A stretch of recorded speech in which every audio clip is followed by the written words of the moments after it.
¿Qué tal? Les habla Jorge Gestoso. En el programa de hoy, la visión palestina de la invasión de Israel a Palestina con otro notable invitado, Javier Abu Eid, cientista político directamente desde Ramallah, Cisjordania. Javier Abu Eid, una cálida bienvenida al programa. Muchas gracias, Jorge.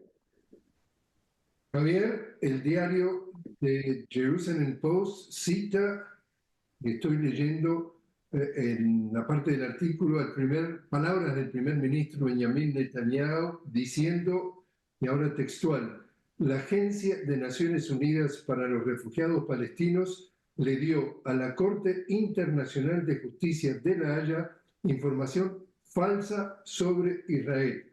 Y en Twitter, en reacción a ese titular en el diario, dos tweets, uno por parte de Tamim, dice: este es el motivo más probable de los ataques repentinamente dados por Israel a la Agencia de la ONU para los Refugiados Palestinos. La referencia a, en inglés la sigla es UNRWA, por parte de los jueces de la Corte Internacional de Justicia, y se agrega otro tuit de Taad Bej que dice: la trama ha sido revelada. Fue generar dudas sobre la Agencia de la ONU para los Refugiados Palestinos para que no prospere el caso de genocidio de Israel contra los palestinos presentado por Sudáfrica en la Corte Internacional de Justicia. Para una audiencia que nos ve y no necesariamente está familiarizada, es que de pronto a esta agencia de ayuda de Naciones Unidas para los palestinos refugiados le cortan entonces 9 países la financiación, y esto es clave para ayudar a más de 2 millones de palestinos, por ejemplo, a tener acceso a alimentos y elementos de primera necesidad. ¿Cómo lees tú esta trama? Jorge, primero yo creo que esto va bastante más allá del caso de la Corte Internacional de Justicia. Si queremos poner algo de contexto, lo que sucede es que en 1948, durante la creación de Israel, que convirtió a Palestina en la Nakba o la catástrofe, hubo una limpieza étnica masiva de aldeas palestinas y ciudades y pueblos, prácticamente al menos 536 según algunos elementos. 2/3 del pueblo palestino se convierten en refugiados.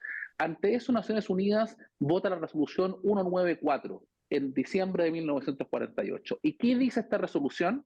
Esta resolución señala de que los refugiados palestinos tienen el derecho a retornar a sus hogares y al mismo tiempo crea la UNRWA, que es una consecuencia de la resolución 194, para entregar a estos refugiados servicios hasta que su derecho sea implementado. Es decir, la implementación de la resolución 194 es el fin de la UNRWA, nada más ni nada menos que eso. Israel, cuando ingresa a Naciones Unidas, en mayo de 1949, unos meses después, se le indica de que para poder ser miembro tiene que comprometerse a respetar tanto la resolución 181, es decir, dos estados, como la resolución 194, es decir, el retorno de los refugiados palestinos. Eso está por escrito en la resolución de ingreso de Israel a Naciones Unidas, que es la resolución 273 del 11 de mayo de 1949. Por ende, lo que está haciendo hoy en día Israel puede tener que ver con el tema de la Corte Internacional de Justicia, claramente, pero esto va bastante más allá. Esto tiene que ver con un plan que viene desde el tiempo de la administración Trump en los Estados Unidos. Recordemos que él fue el primer presidente norteamericano que impulsó ataques en contra de la organización para hacerla desaparecer. Y ese es el mismo objetivo que tienen hoy en día, paradójicamente, con un apoyo tácito de la administración del presidente demócrata Joe Biden. Hacer desaparecer la Agencia de Ayuda de los Palestinos, ¿a eso te refieres? A pesar de que Estados Unidos hoy en día, el gobierno norteamericano señala que ese no es el objetivo, que ellos lo que están buscando es simplemente lograr que la UNRWA haga las investigaciones necesarias. Pero en la práctica, lo que estamos presenciando en este momento es una campaña liderada por Israel, donde 17 países se han hecho parte de esta campaña. Y lo que es más preocupante, la mayoría de estos países ni siquiera vieron el informe de inteligencia israelí cuando tomaron la decisión. Fue simplemente a través de reportes de prensa. Y más aún, cuando Sky News pudo revisar este documento de inteligencia de Israel, se dan cuenta de que el número de gente implicada de la organización, recordemos que hay 30.000 empleados de la UNRWA en Gaza, primero se acusa a 12, y Sky News lo que dice es que ahora son 4 los que ellos han podido ver. Pero no solamente eso. En diciembre del año pasado, es decir, hace muy pocos meses, en el Parlamento israelí ya se había discutido esta estrategia, se había filtrado en el canal 12 de Israel, que era acabar con la UNRWA en 3 pasos. Y el primer paso de estos iba a ser vincular a la UNRWA con Hamas para poder deslegitimarla. Eso es algo público, no es información de inteligencia lo que estamos planteando. Eso salió en los medios israelíes y no fue desmentido. El 29 de diciembre del año pasado salió así. Por ende, lo que estamos viendo hoy en día, insisto, Jorge, va más allá del tema de la Corte Internacional de Justicia, aunque evidentemente puede estar vinculado.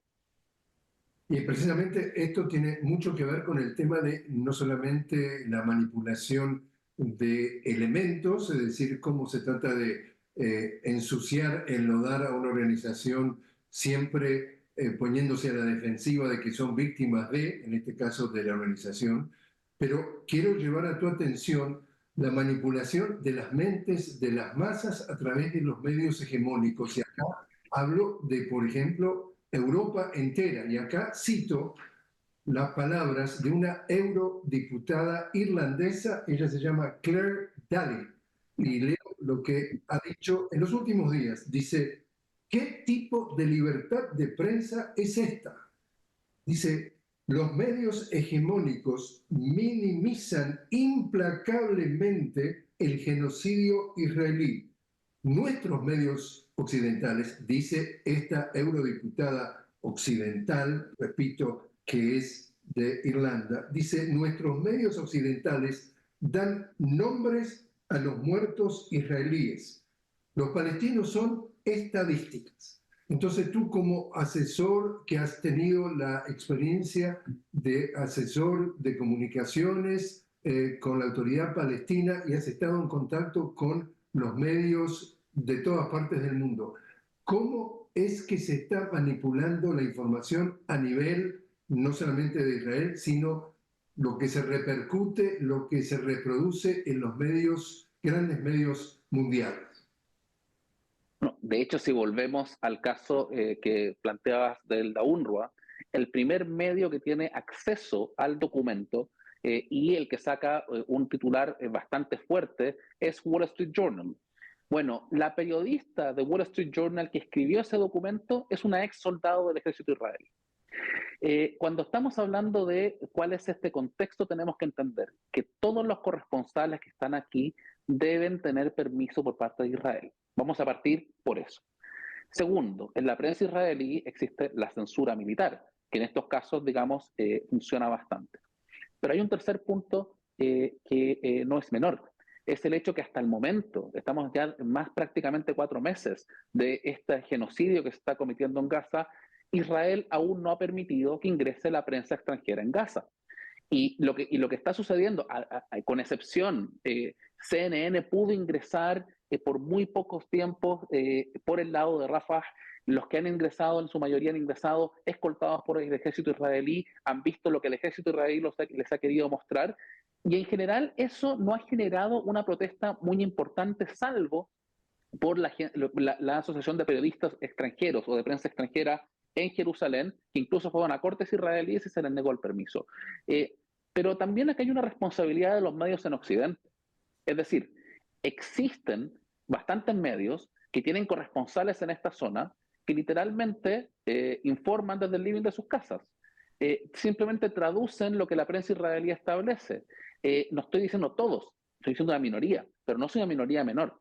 Y sobre todo en Latinoamérica hay que ver la información desde dónde viene. Y el último punto que creo que es muy importante y concuerdo bastante con esta europarlamentaria irlandesa, es que ha sido probado, es decir, no es propaganda lo que estamos hablando. Ha sido probado que en medios importantes, particularmente el caso de New York Times, la cobertura que se da a cada muerte israelí es infinitamente superior a la cobertura que se da a cada muerto palestino. De hecho, los muertos palestinos son cuestionados. Si te fijas, por ejemplo, muchas veces dicen, según estadísticas del Ministerio de Salud controlado por Hamas, no dicen que el Ministerio de Salud palestino, del gobierno palestino en Ramallah, emite todos los días un informe, porque el Ministerio de Salud palestino todavía está en control de los hospitales en Gaza, no es el ministerio controlado por Hamas, y ese informe de todos los días señalan prácticamente los mismos números. No dicen que incluso Estados Unidos hoy en día ya ha dejado de cuestionar esos números, pero en ciertos medios internacionales se cuestiona. ¿Por qué? Porque los portavoces israelíes lo cuestionan y generalmente, a pesar de todas las mentiras que estos portavoces han señalado constantemente, no solamente desde octubre del 7, sino que con anterioridad, se les sigue por alguna razón dando vericidad. Vemos cada día que aparecen nuevas imágenes, quizás una de las más recientes es entonces haber encontrado más de 30 cadáveres sepultados bajo los escombros de un edificio, los cadáveres maniatados en la espalda y vendados los ojos. Ya a esta altura prácticamente no queda duda de que los métodos de acciones que están utilizando entonces los israelíes han sido claramente identificados como crímenes de guerra. Precisamente tu país, Chile, junto con México, y acá también estoy citando lo que dice, piden a la Corte Penal Internacional que investigue posibles crímenes de guerra en los territorios palestinos. Y todavía, ¿qué cosa? Te pregunto, Javier, y todavía la retórica es que Israel estamos hablando ya cerca de 30.000 palestinos muertos, más de la mayoría niños y mujeres, se sigue defendiendo y toda la culpa la tiene Hamas. Yo creo que el tema va incluso más allá. Imagínate que lo que ha señalado Chile con México no es solamente que se investiguen los crímenes que está cometiendo Israel, es que se investigue todo. Es decir, se le está pidiendo a la Corte Penal Internacional que cualquiera que sea responsable de crímenes que violen el Estatuto de Roma, incluyendo crímenes de guerra o crímenes de lesa humanidad, vengan de donde vengan, sean juzgados. Y ante eso, Israel, digamos, no le gusta mucho la idea y responde de forma muy poco diplomática. Y eso, digamos, demuestra el temor que tiene Israel a las instituciones internacionales. De hecho, la Corte Internacional de Justicia hizo fracasar completamente con su veredicto lo que fue la estrategia legal de Israel. Se puede señalar de que acá no existe un genocidio que se esté cometiendo y que la Corte no debería investigarlo. La Corte dijo, no, existen pruebas plausibles que nosotros sí podemos investigar y tenemos la jurisdicción. Ahora, es importante también entender de que estamos muy cerca de una elección en los Estados Unidos. Hay un presidente como el presidente Joe Biden que ha apoyado 100% lo que ha hecho Israel y por primera vez en la historia de Occidente, ni siquiera de los Estados Unidos, hay un presidente norteamericano, o presidente en general, candidato, que perfectamente podría perder la elección por su apoyo ciego a Israel. Eso puede ser un punto de inflexión muy grande para el futuro, eso por un lado. Pero por otro lado, que creo que es muy importante también entender, es que la gente ya no solamente se informa por estos medios tradicionales. Y por ende, las opiniones públicas en el mundo, incluidos en países que han asumido posiciones tremendamente antipalestinas, como el caso del gobierno de Alemania, por ejemplo, para no solamente hablar de los Estados Unidos, hoy en día partes importantes de su población, la mayoría de su población, apoyan un cese al fuego que no es la posición oficial de esos países. Te invito entonces, Javier, a hacer una pequeña pausa. Estamos hablando con Javier Abu Eid, directamente desde Ramallah, Cisjordania, sobre la situación justamente de esta invasión de Israel a Palestina. Enseguida regresamos.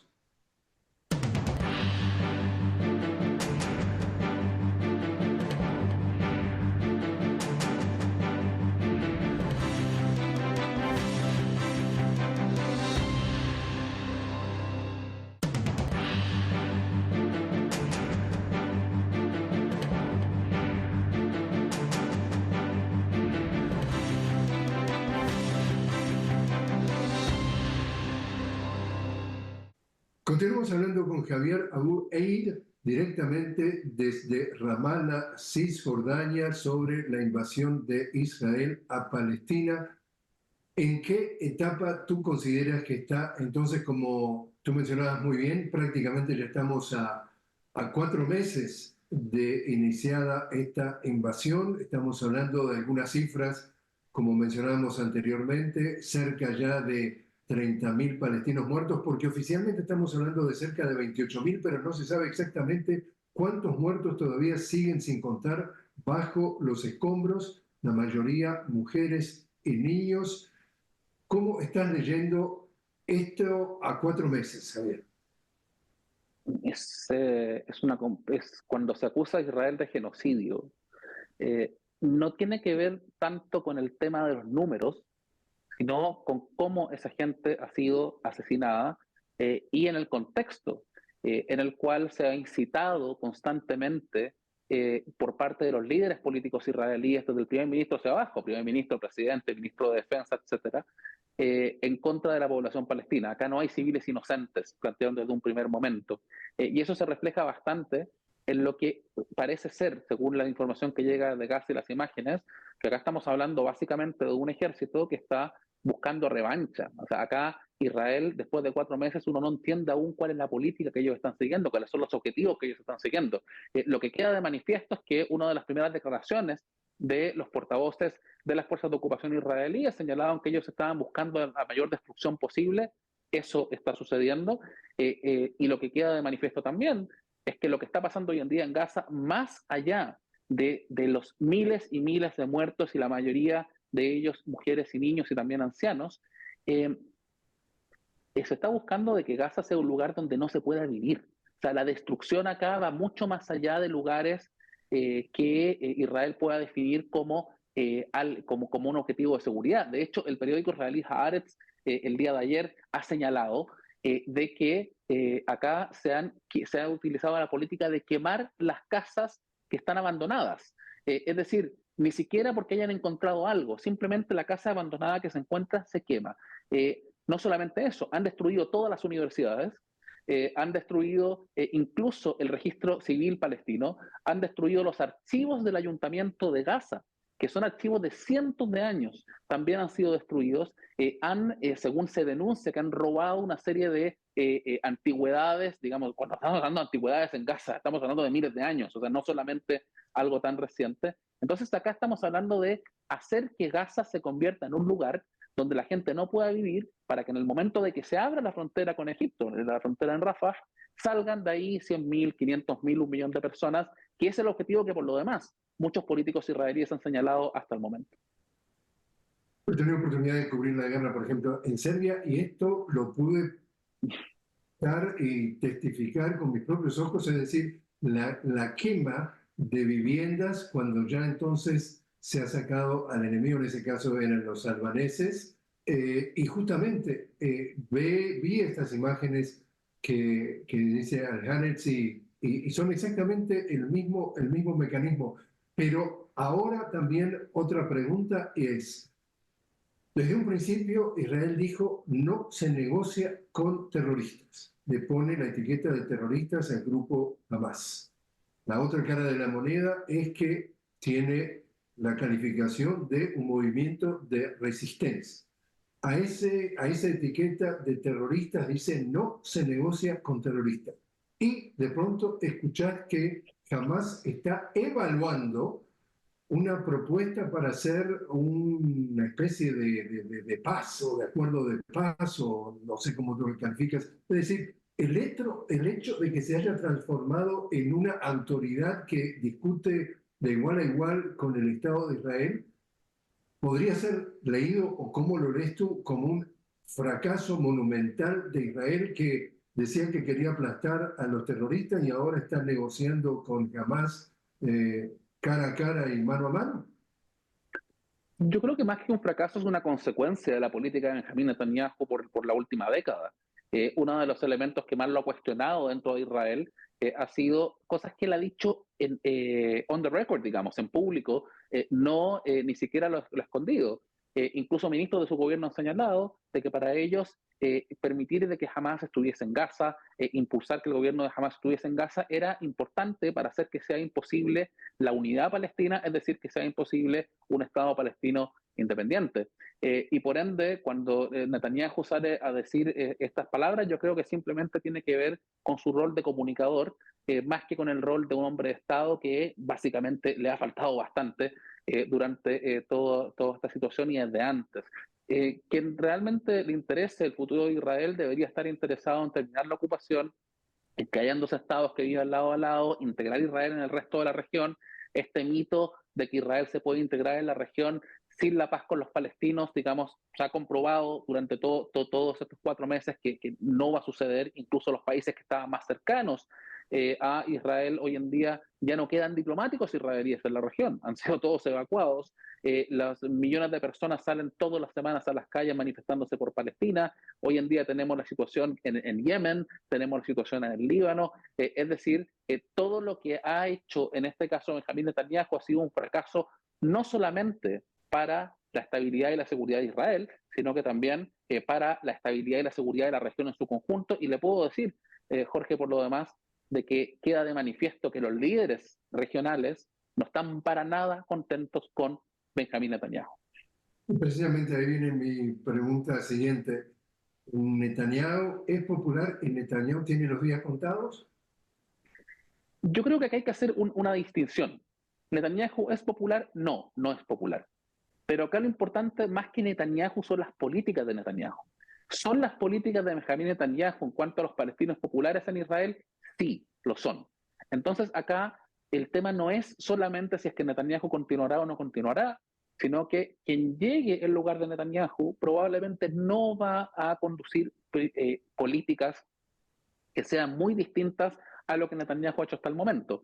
Y eso es un elemento importante a seguir, es decir, cada vez que se habla de un gobierno palestino nuevo, las potencias occidentales son muy claras en señalar que ese gobierno debe apoyar la solución de dos estados, sus obligaciones bajo el derecho internacional, sus obligaciones bajo los acuerdos firmados. Lo mismo no se hace con Israel.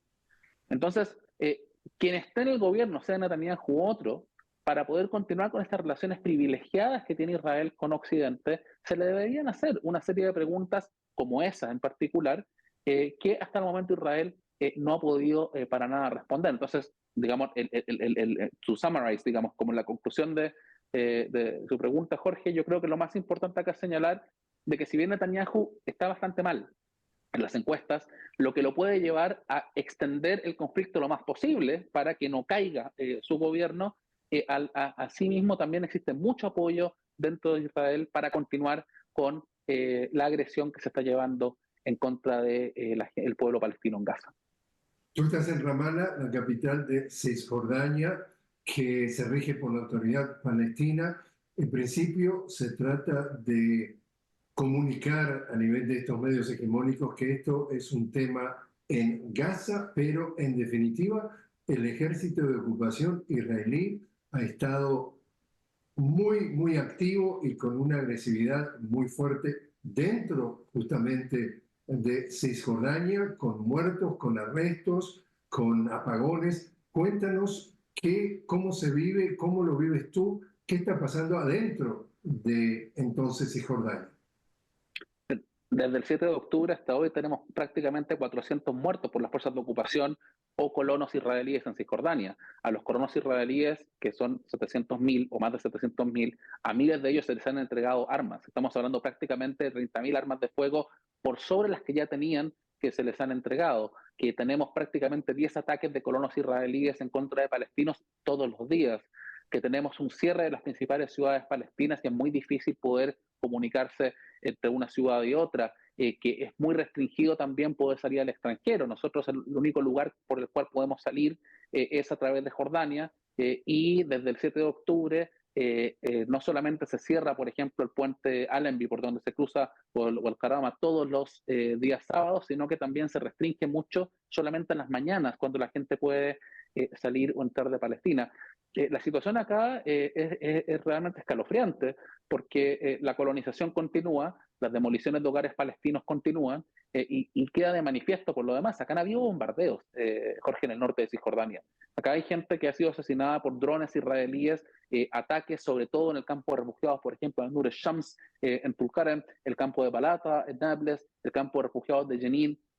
en Jenin, en la parte más al norte de Cisjordania, han habido palestinos asesinados, ejecuciones como las que ocurrieron en el hospital de Jenin hace unos días, así como también lo que está sucediendo particularmente en Jerusalén ocupada y alrededor de Jerusalén, es decir, la zona de Belén, la zona de Ramallah, y sin contar, evidentemente, todo el proceso de anexión que se está llevando todos los días. En otras palabras, uno a veces no habla mucho de lo que está sucediendo aquí, porque lo que está sucediendo en Gaza es una cosa realmente de proporciones completamente catastróficas.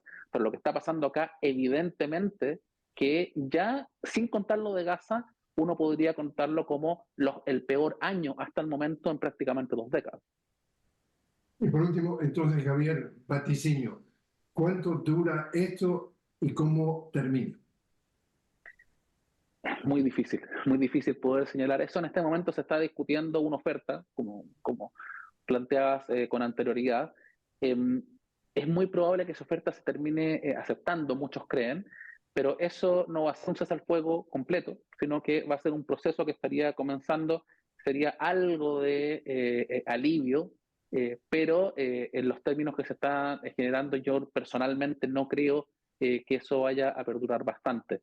Acá lo importante es que cualquier acuerdo que se logre avanza también hacia el objetivo real, que es terminar con la ocupación israelí y que hay un Estado palestino independiente en función de lo que es el consenso internacional y lo que es el derecho del pueblo palestino. Cualquier solución, entre comillas, que evite eso, que evite hablar del fin de la ocupación, que evite hablar del fin del bloqueo en Gaza, que evite hablar de la conexión entre Gaza y Cisjordania, el acceso a Jerusalén, etcétera, va a estar condenado al fracaso, y yo personalmente creo que ni el gobierno israelí actual, ni el gobierno que podría venir si que cae Netanyahu, va a estar dispuesto a conversar de sus elementos. Javier Abu Eid, muchísimas gracias de estar con nosotros desde Ramallah. Muchas gracias, Jorge.